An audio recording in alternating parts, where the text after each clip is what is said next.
찬양 내 귀한 찬양을 하나님이 받으신 줄로 믿습니다. 하나님의 놀라운 사랑, 그 크신 사랑을 날마다 경험하면서 기쁨으로 찬양과 하나님 앞에 경배하는 우리 모두가 되시기를 주님의 이름으로 축복합니다. 여러분, 우리는 지금 신앙생활 중에 있습니다. 신앙생활을 합니다. 그럼 신앙은 이론, 말로만 그치는 것이 아니고 살아가는 겁니다. 신앙을 가지고 실제적으로 내 앞에 있는 주어진 삶을 살아내는 것이 여러분 신앙생활입니다. 그럼 신앙생활을 하니까, 살아가니까 굉장히 다양한 경험들을 하게 되어집니다. 여러분, 이런 경험을 할 때도 있죠. 같은 교회를 다니고 있는데, 같은 예배를 지금 드리고 있는데, 같은 성경 말씀을 지금 읽고 있는데, 같은 하나님의 말씀을 지금 듣고 있음에도 불구하고 이런 마음은 점점 멀어지는 경우가 있더라는 겁니다. 말 한마디, 표정 하나, 태도 하나가 마음에 걸려서 공동체 안에서 보이지 않는 이런 벽이 생기기도 하고, 어느새 우리는 서로를 이해하기보다는 평가하고 함께하기보다는 비교하게 되는 경우를 발견합니다. 여러분, 흥미로운 것은 여러분 이러한 갈등의 일들이 아주 초신자, 교회 나온 지 얼마 안 되신 분이 아니라 신앙이 깊이가 깊어서 오히려 신앙에 대한 열정과 열심이, 그 확신이 강할수록 더 날카롭게 드러난다는 사실을 발견하게 됩니다. 나는 옳다, 이게 더 성경적이다, 이게 더 바른 신앙이다 라고 하는 말들이 쌓이면서 이런 공동체는 점점 하나 되기보다는 오히려 조용히 갈라지기 시작한다라는 겁니다. 오늘 우리가 함께 읽은 고린도전서 말씀도 겉으로 보기에는 신앙적으로 매우 열심히 있어 보이는 교회의 이야기입니다. 다양한 은사도 있습니다. 성령의 놀라운 체험도 수많은 사람들이 하고 있고, 뛰어난 지도자들도 있기도 하고, 신앙적 주장도 명확하고 분명합니다. 여러분, 그런데 사도 바울은 이 교회를 향해서 매우 심각한 어조로 권면하면서 책망하는 말씀을 꺼내기 시작한다는 겁니다. 겉으로 보게 되어지면 잘 굴러가는 것처럼 보입니다. 여러분, 그렇지만 그 안에서는 이미 중요한 무언가가 금이 가고 있다라고 하는 겁니다. 여러분, 오늘 말씀을 통해서 교회가 언제 가장 위험하게 되는가? 이런 공동체가 언제 어떻게 무너질 수 있는가? 그 시작은 어디서부터 어떻게 시작되는가라는 사실을 우리가 차분히 살펴보면서 그 반대, 주님이 원하시는 하나 되어 주의 몸된 교회가 흥왕하게 되는 놀라운 역사에 대한 은혜를 발견하면 좋겠습니다. 그럼 오늘 사도 바울은요, 제2차 전도 여행 중에 고린도 교회를 방문하고 교회를 개척했습니다. 사도행전 18장 말씀에 따르면 사도 바울은 아덴, 곧 아테네에서 고린도에 도착하게 되어지고 약 1년 6개월 동안 복음을 전하면서 주의 몸된 교회를 세웠다라는 사실을 알게 됩니다. 그리고 고린도 사역을 마치고서 에베소를 거쳐서 그의 원래 떠나온 장소 안디옥으로 돌아가게 됩니다. 이후에, 시간이 흐른 이후에 제3차 전도 여행 중에 다시 사도 바울은 에베소에 도착하게 되는데요, 거기 머물면서 오늘 우리가 읽고 있는 고린도 전서를 집필했다라는 사실로 우리가 알 수 있습니다. 그럼 사도 바울이 고린도 교회에 보낸 편지, 고린도 서 말씀 중에 고린도 전서가 앞에 보낸 것이고 고린도 후서가 그 뒤에 보낸 것인데, 여러분, 고린도 전서의 이 서신은 고린도 교회에 보내는 첫 번째 편지였을까요? 여러분, 아닌 것으로 추정되는데요, 고린도전서 5장 9절 말씀에 보면 이렇게 말씀이 시작됩니다. 내가 너희에게 쓴 편지에 라고 이렇게 시작하고 있죠. 여러분, 그러니까 고린도서의 고린도전서가 맨 처음이기보다는 고린도전서 말씀에 내가 전에 너에게 보낸 편지가 있다라고 말했으니까 이 고린도전서보다 더 오래된, 더 먼저 보낸 편지가 있었다는 사실을 알게 된다는 겁니다. 7장 1절의 말씀도 이렇게 시작하죠. 너희가 쓴 문제에 대하여 말하면 이라고 말합니다.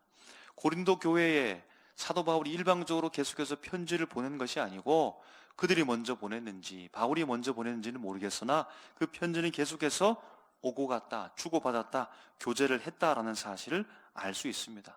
그렇게 교제 중에 고린도 전서라는 말씀을 통해서 그 연관성 속에서 연속선상에 어떤 사건들을, 일을 두고서 계속해서 말씀을 전하고 있다라는 겁니다. 특별히 고린도 전서를 기록하게 된 동기가 뚜렷하게 드러난 부분이 오늘 우리가 읽고 있는 11절 말씀에 보면 나타나는데요, 이렇게 기록합니다. 내 형제들아, 근로의 지편으로 너희에 대한 말이 내게 들렸는데 곧 너희 가운데 분쟁이 있다는 것이라 라고 그렇게 사도 바울은 지금 고린도전서를 쓰고 있는 동기에 대해서 말씀하고 있습니다.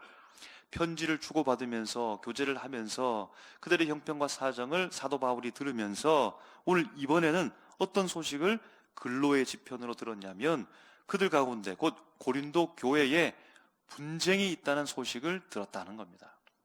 그럼 여기에서 분쟁이라고 하는 헬라어 원어는 에리스라는 말인데요, 싸움, 다툼, 갈등이라고 하는 것은 기본적인 의미를 가지고 있고 문맥과 전체 흐름을 보면서 다시 그 의미를 추적해 보게 되어지면 의견이 다른 수준을 넘어서 적대감을 가지고서 서로 다투거나 경쟁하고 있는 상태라는 사실을 알게 됩니다.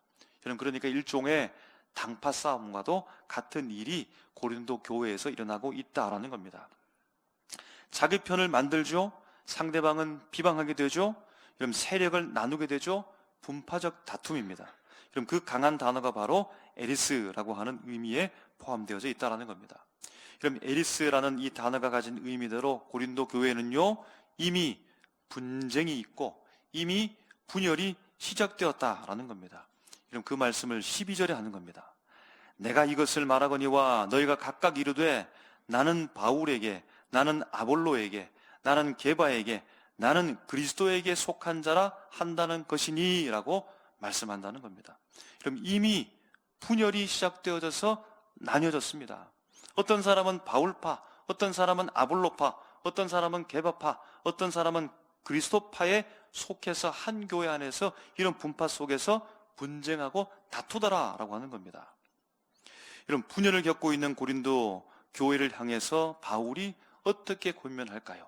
여러분, 그 예상은 쉽습니다. 우리가 예상한 바대로 10절에 모두가 같은 말을 하라, 분쟁이 없이 하라, 같은 마음과 같은 뜻으로 온전히 합하라 라고 사도 바울은 어쩌면 당연한 듯 그렇게 권면하고 있습니다.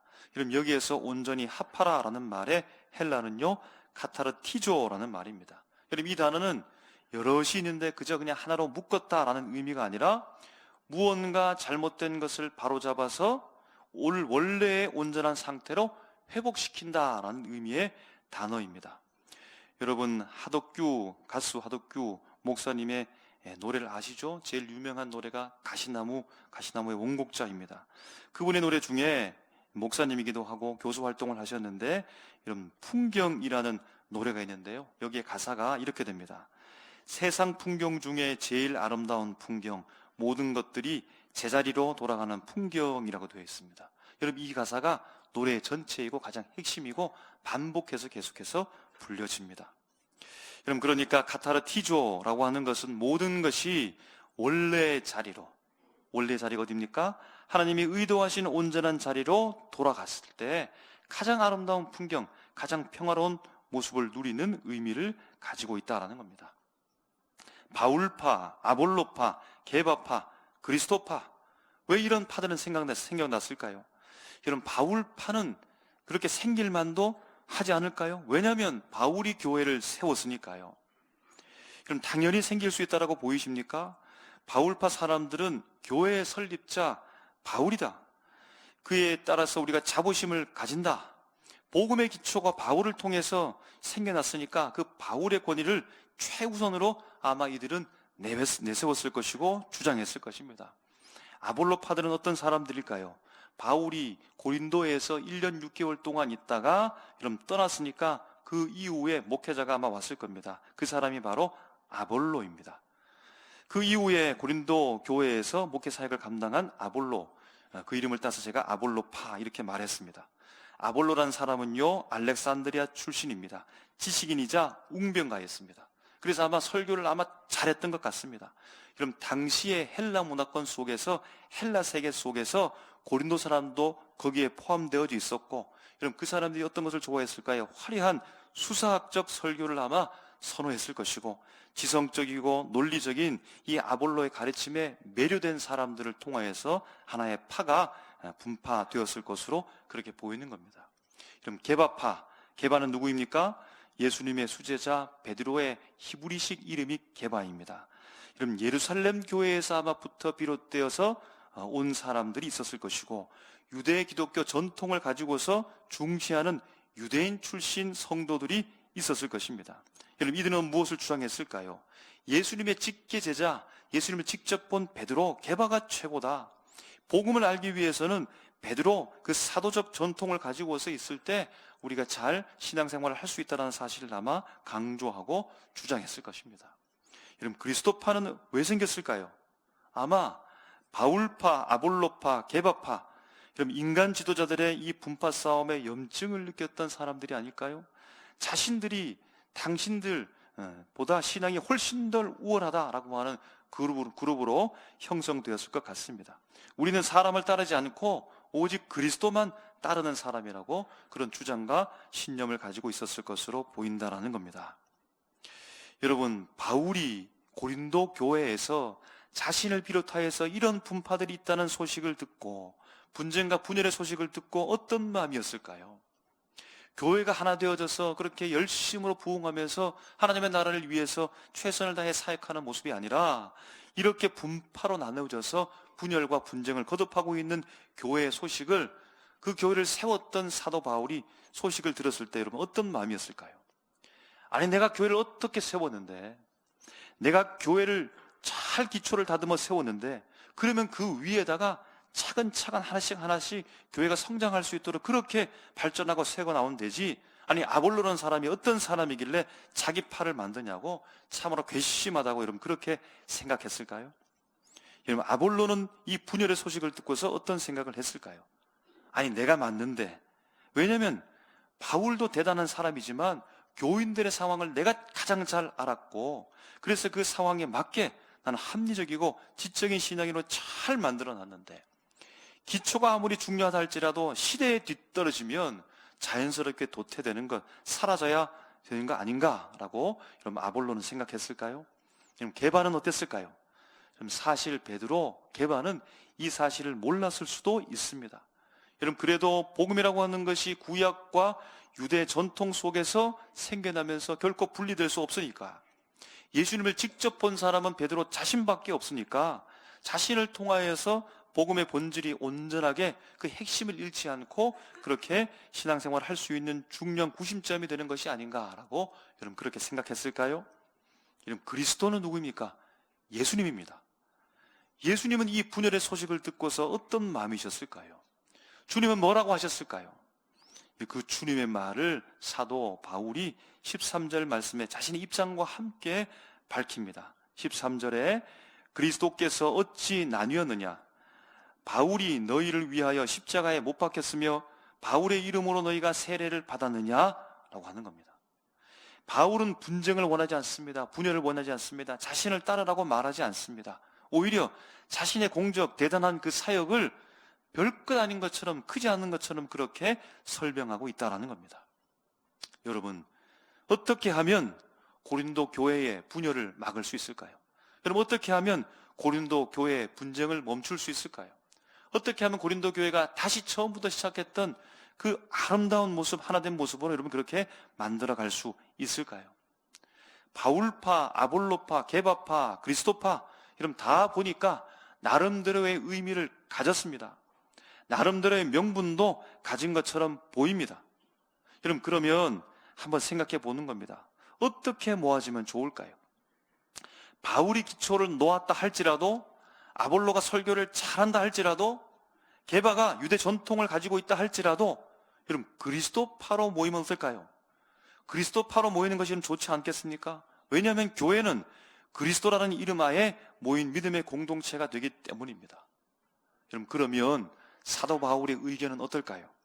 여러분, 바울의 권면과 책망을 보게 되어지면 그리스도파로 다 모이라고 말하고 있습니까? 바울파, 아볼로파, 게바파 다 그리스도파로 다 모일지니라 여러분 이렇게 말하고 있습니까? 여러분, 그런 말씀이 없을 뿐더러 그리스도파도 똑같이 나머지 파와 취급하면서 똑같은 잘못을 말씀하고 있다는 겁니다. 여러분, 그러니까 바울파, 아볼로파, 게바파가 잘못된 것처럼 그리스도파도 똑같이 잘못되었다는 겁니다. 여러분, 그 말씀이 12절의 책망의 말씀입니다. 여러분, 그리스도파로 모이는 것이 맞을 것 같은데 무엇이 문제입니까? 그 이름이 문제입니까? 무엇이 문제입니까? 그럼 당시의 현실을 보아도 그리스도파가 분명히 있었음에도 불구하고, 활동하고 있었음에도 불구하고 분쟁은 멈추지 않고 여전히 해결되지 않은 채로 있습니다. 여러분, 그 말이 12절에 나는 누구에게 속한 자라 한다는 이 말씀입니다. 나는 누구에게 속한 자라, 이미 분리되어져 있고 서로서로 분쟁하고 있다는 말입니다. 그럼 누구에게 속했다라고 하는 이 말은 소유권과 지배권에 대한 뜻입니다. 그럼 당시 사회에는 주인과 종이 있죠. 종이 주인에게 속했죠. 부모와 자녀가 있는데 그럼 자녀가 부모의 권위 아래 속했습니다. 이 말은 강력한 소유의 표현입니다. 여러분, 그래서 나는 오직 이 사람에게 속해 있다라고 하는 배타적 충성을 의미하는 단어라고 합니다. 여러분, 그러면 그리스도파가 맞는 게 아닙니까? 그리스도파가 더더욱 맞는 거 아닙니까? 그리스도께 속했다라고 말하니까요. 여러분, 그런데 왜 바울은 그리스도파까지 함께 아우러서 비판하고 있는 것일까요? 나는 그리스도에게 속했다라고 하는 이 말 자체가 틀린 구석이 어디 있습니까, 여러분?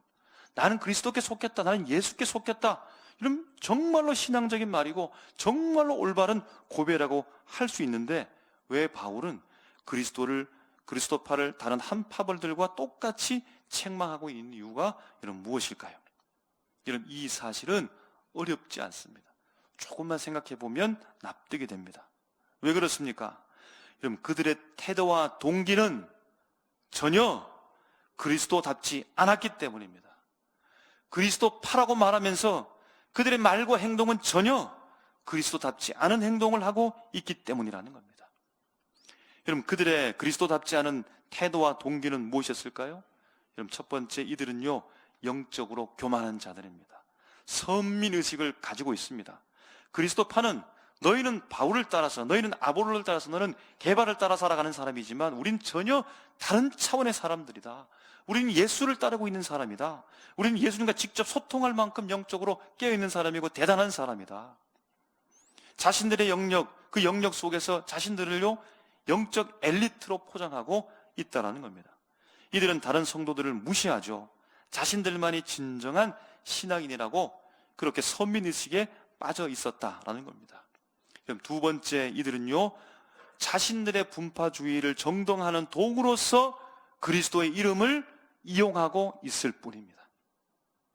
여러분, 이들은 갈등을 한번 해결해 보기 위해서, 우리가 전체 하나가 되기 위해서 그리스도를 찾은 것이 아니고 자기들의 주장과 자기들의 고집을 꺾지 않기 위해서 그리스도의 이름을 빌려왔을 뿐이다라는 겁니다. 나는 그리스도께 직접 계시를 받는 사람들이다. 그래서 사도들의 가르침과 그 질서도 필요 없다. 여러분, 그런 식으로 권위를 부정합니다. 오히려 여러분, 그 교회 일치 카타르티조, 이 사실을 방해하는 가장 무서운 파벌이 되었다는 겁니다. 그럼 세 번째, 이들은요 그리스도를 한 파벌의 수장으로 전락시켜버렸습니다. 바울이 13절에 그리스도께서 어찌 나뉘었느냐라고 그렇게 꾸짖고 있는데 그것이 핵심입니다. 여러분, 그리스도는 모든 믿는 자의 머리가 되죠. 어떤 특정 무리의 특정한 사람에게만 여러분 그런 머리가 되는 것이 아니라 모든 믿는 성도의 머리가 되시는데, 여러분, 이들은 예수님을 자기들만의 당수로 만들어버렸습니다. 우두머리로 만들어버렸다라는 겁니다. 예수님을 우리 파벌의 전유물로 소유함으로써 역설적으로 그리스도를 여러 파벌 중에 하나로 격화시켜버리는 결과를 초래했다라고 하는 겁니다. 여러분, 이런 상황 속에서 사도 바울은요 17절을 말씀하고 있습니다. 우리 17절의 말씀을 다 같이 읽겠습니다. 시작. 그리스도께서 나를 보내심은 세례를 베풀게 하려 하심이 아니요 오직 복음을 전하게 하려 하심이로되 말의 지혜로 하지 아니함은 그리스도의 십자가가 헛되지 않게 하려 함이라. 아멘. 그럼 자신이 행했던 사역은 다른 사람에게 있어서 내 사역이 신성하게 보일 수도 있겠으나 그것이 세례를 통하여서 대단한 거룩한 의식을 통하여서 다른 사람들이 신비롭게 보일 수 있겠으나 그러나 그 세례 사역이 주된 목적의 사역은 아니라고 말합니다. 나는 복음 전하는 데 있어서 그것이 본질의 사역이라는 겁니다. 그리고 그 복음의 핵심이 무엇이냐? 바로 그리스도의 십자가라고 밝히고 있다는 겁니다. 여러분, 그러니까 사도 바울은요, 이 모든 분쟁을 그리스도의 십자가로 종결짓자라는 겁니다. 그리스도의 십자가를 통해서 우리가 다 하나가 되자라고 지금 말하고 있다는 겁니다. 여러분, 그럼 여기서 또 하나 질문이 생기죠. 만약 이것을 가지고 강력하게 주장한다면 어떻게 될까요? 그리스도 십자가 강력하게 주장하면 여러분 어떻게 될까요? 틀린 말이 아닌 것 같은데 여러분, 또다시 파벌이 생길 겁니다. 다른 사람을 인정하지 아니하고 이것만 또 강력하게 주장하게 되어지면 또 하나의 그리스도 십자가 파벌이 여러분 생기게 될 것이다라는 겁니다. 여러분, 그것을 우려한 말이 바울의 이 말입니다. 내가 이렇게 말하는 것은 말의 지혜로 하지 아니함은이라는 겁니다. 말의 지혜로 하지 않는다라고 말합니다. 말의 지혜로 한다는 것은 무엇입니까? 논쟁의 주제로 삼으려고 하는 것이 아니다라고 말하는 겁니다. 여러분, 하나의 주제를 가지고서 논쟁하게 되어지면 어떻게 되죠? 그 논쟁을 가지고 여러분 여러 사람이 토론하게 되어지면 어떻게 됩니까? 자기 주장을 펼치게 되죠. 여러분, 좀처럼 타협이 되던가요? 시간이 흐르면 흐를수록 여러분 평행선을 가게 되는 것 여러분 경험하게 됩니다. 검사와 변호사가 하나의 사실을 두고서 여러분 쟁론하게 되어지고 격하게 여러분 토론을 하게 되는데 어떻게 되던가요? 검사가 틀렸다고 말하던가요? 변호사가 제가 잘못했습니다 말하던가요? 똑같이 자신의 옳음을 주장한다라는 겁니다. 여러분, 강력한 무언가 하나를 주장하면 여기에 있는 여러분조차도 마찬가지입니다. 무엇 하나를 주장하게 되어지면 어떻게 될까요? 그 사람을 따르는 사람이 생기게 되는 겁니다. 지지 세력이 여러분 모이게 되는 겁니다. 그러면 그것이 파벌이 된다는 겁니다. 여러분, 왜 그렇게 되는 것입니까? 그럼 십자가를 논리로만 보기 때문이라는 겁니다. 그럼 십자가는 논리이기 전에 무엇입니까? 행함이었고 삶이었습니다. 물론 그 십자가를 논리로 설명할 수 있고 정리할 수는 있지만 여러분, 그 논리와 설명이 십자가 자체는 될 수가 없다는 겁니다. 그럼 십자가는 무엇입니까? 십자가는 자기 부인의 행동입니다. 십자가는 무엇입니까? 자기 희생의 삶입니다. 십자가는 무엇입니까? 대속적 죽음의 사건입니다. 십자가는 무엇입니까? 하나님께 절대 순종하는 자세이며 삶이라는 겁니다. 여러분, 이것이 삶이지 그냥 문자나 말소리에 머문다면 그럼 또 다른 주장이 되는 겁니다. 여러분, 그렇게 되어지면 자기 자랑이 되어지고 자기 고집이 되어지고 자기 과시가 된다는 사실입니다. 여러분, 오늘날 교회나 기독교 공동체에서 가장 흔하게 나타나는 말의 지혜는 무엇일까요? 그럼 복음을 아주 세련된 소비 제품처럼 만드는 것에 있다고 할 수 있겠습니다. 사람들의 심리적 만족을 주는 힐링 메시지, 성공 처세술, 혹은 화려한 영상과 마케팅 기법, 여기서 의존하는 경향성입니다. 여러분, 이것이 도움은 될 수 있겠죠. 신앙의 참고사항은 될 수 있으나 이런 무엇이 문제가 되는 겁니까? 복음이라고 하는 것은 인간의 자아를 깨뜨리는 십자가 사건인데 말의 지혜는 무엇입니까? 청중의 입맛에 맞게 복음을 잘 가공하는 겁니다. 그것이 문제이죠. 결국 어떻게 되는 겁니까? 어느 교회가 더 세련되었나? 어느 교회가 어떤 좋은 시스템을 갖고 있는 것인가? 어느 목사님이 더 말을 잘하나? 이렇게 기준을 만들고 성도들은 예배자가 됩니까? 예배자가 되는 것이 아니라 평론가가 되는 겁니다. 오늘 목사님이 설교 잘했네, 내 마음에 감동을 주었네, 오늘 예배 모든 순서가 잘 진행됐네, 누가 잘 준비했는가 못했는가, 이렇게 평가자가 되면서 성도들로 하여금 예배자가 아니라 쇼핑객으로 이런 전락시키게 되어지고 어느 목사님을 따라서, 누구의 설교를 따라서, 어느 교회를 따라서, 어느 시스템을 따라서 이렇게 파벌을 형성하게 되는 심각한 문제가 여러분 지금 일어나고 있다는 겁니다. 여러분, 우리가 말의 지혜를 이기는 것은 무엇입니까? 카타르티조, 온전한 합함은 무엇입니까? 어떻게 하겠습니까? 나의 화려한 이 논리도 누군가를 아프게 할 수 있다라는 사실을 살펴보아야 한다는 겁니다. 내가 가진 지식이 십자가의 이 겸손을 가릴 수도 있다는 사실을 여러분 철저하게 우리 자신을 끊임없이 살펴보아야 한다는 겁니다. 여러분, 결국 해결책은 무엇입니까? 하드교 목사님께서 노래했던 것처럼 이런 모든 교만한 마음, 날선 말들을 다 내려놓고 제자리로 돌아가는 겁니다. 제자리가 어디라고 오늘 바울은 말하고 있습니까? 십자가 앞으로 가는 것이라고 말하는 겁니다. 나의 옳음을 포기할 때 비로소 여러분 그리스도의 십자가의 능력이 우리 공동체 안에, 교회 안에 살아나게 될 줄로 믿습니다. 사랑하는 사밀교회 성도 여러분, 교회가 하나 되지 못하고 분열하는 것은 이런 복잡한 문제가 아닙니다. 서로 달라서요? 같은 사람이 어디 있습니까? 가족도 다르고 형제도 다르고 쌍둥이도 다른데요. 그럼 각자는 다 다릅니다. 그러면 무엇이 문제입니까? 자기 생각만 고집하기 때문입니다. 내가 주장하는 그 자리에 결코 벗어나려고 하지 않기 때문에 끝까지 그 자리를 고수하려고 하기 때문이라는 겁니다. 누가 옳은지를 증명하려고 하고 무엇이 더 성경적인지를, 그럼 그것이 자기 주장이 될수록, 내 강력한 주장이 될수록 우리는 점점 십자가의 제자리에서 점점 멀어지게 된다는 겁니다.